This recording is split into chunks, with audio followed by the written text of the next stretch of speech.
The streets of Baghdad are starting to fill up once again, whilst authorities work to identify the armed men who committed Friday's attack that left over 20 people dead. Defiant Iraqis have returned to Tahrir Square to show they're not afraid.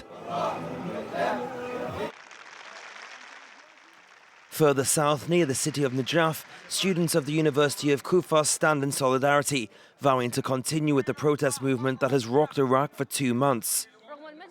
Despite the violence that took place, despite the wounded and the victims, we insist on calm and the continuation of the demonstrations. And we want to show that young people are aware and capable of changing things. We took to the streets in a peaceful way to demand what's right. The establishment labelled us infiltrators in an attempt to muddy the image of the demonstrations, and we hope they will fail.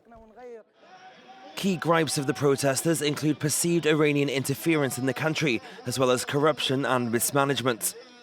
Pressure from the movement has already led to Prime Minister Mahdi handing in his resignation, but the protesters are pushing for the upheaval of the entire political establishment. After Friday's attack, security is on the minds of all taking part in the movement. The demonstrations have already cost well over 400 lives and injured around 20,000. On Sunday, the United Nations Special Envoy for Iraq met with President Barham Salah. She urged him to ensure the safety of the protesters.